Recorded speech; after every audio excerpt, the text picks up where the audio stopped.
रना श्रीराम जय राम जय जय Ram. 5 August. देहच मी हा भ्रम. आपण कोण, आपले कर्तव्य काय हे कळणे जसे व्यवहारात जरूर असते, तद्वतच परमार्थात सुद्धा मी कोण हे कळले पाहिजे. ज्याला मी माझे म्हणतो तो मी नव्हे खास. माझा देह म्हटल्यावर मी त्याहून निराळाच नव्हे का. देहाला ताप आला तर मला ताप आला, देह वाळला तर मी वाळलो असे म्हणतो, हीच चूक, हाच भ्रम. वास्तविक देहाहून वेगळा असूनही देहच मी अशी भावना केली, म्हणून मी सुखदुःख अनुभवू लागलो. दुःख नको, सुख हवे असे मला वाटते. याचा अर्थ माझे मूळचे स्वरूप हे नित्य सुखरूपच असले पाहिजे. नदीच्या पात्रातले पाणी आणि तिथूनच भांड्यात आणलेले पाणी दोन्ही एकच. पण भांड्यातल्या पाण्याला चव किंवा स्वाद निराळाच येत असेल तर भांड्यात घाण आहे असे आपल्याला समजते. तसे सुखरूप असणाऱ्या आत्म्याचाच अंश असलेला जीव दुःखरूप झाला याचे कारण देहसंगती. एका गृहस्थाची बायको बाळंत झाली तेव्हा त्याच्या मित्राने डॉक्टरची मदत आणि अशा इतर अनेक बाबतीत धावपळ केली, पण त्याने सोयर मुळीच पाळले नाही.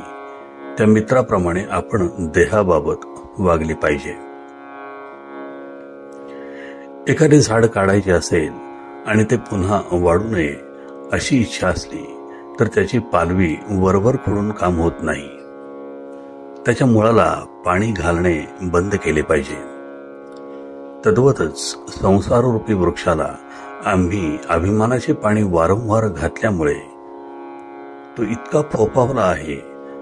तो अभिमान नष्ट केला पाहिजे. मी कर्म केले हा भ्रम टाकून दिला पाहिजे.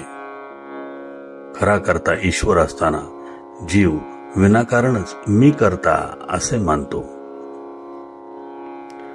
कर्तृत्व आपल्याकडे घेतल्यामुळे जीव सुखदुःख भोगतो. तेव्हा मी करता नसून राम करता ही भावना वाढवणे हीच खरी उपासना होय. आपल्या आयुष्यात ज्या ज्या गोष्टी घडतात त्या सर्व भगवंताच्या इच्छेनेच घडतात अशी पूर्ण खात्री झाली की मग सुखदुःख उरत नाही.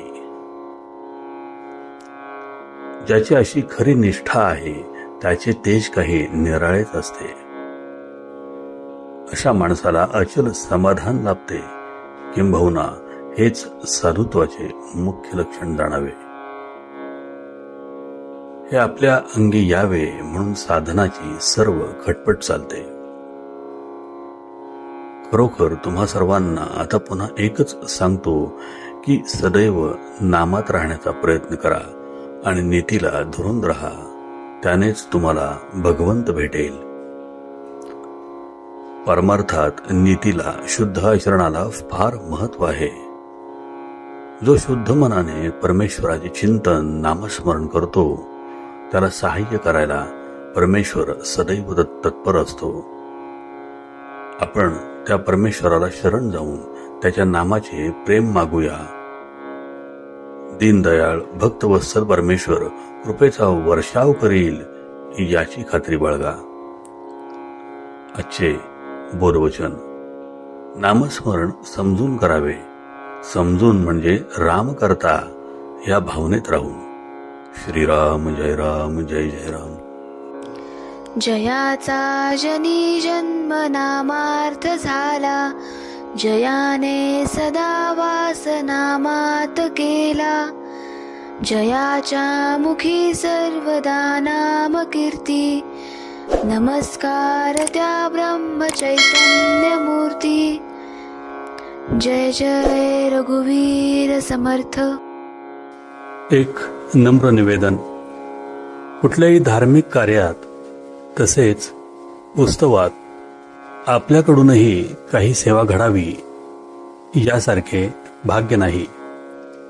आपल्या या लाडक्या भक्तिसुधा डेली चॅनलवर स्नेह असणाऱ्या असंख्य भाग्यवानांना ह्या चॅनलसाठी काही आर्थिक सेवा करायची असेल तर त्यांनी कृपया आम्हाला खालील फोन नंबरवर गुगल पे, फोन पे किंवा स्कॅन कोड स्कॅन करून देखील आपली सेवा देऊ शकता. धन्यवाद.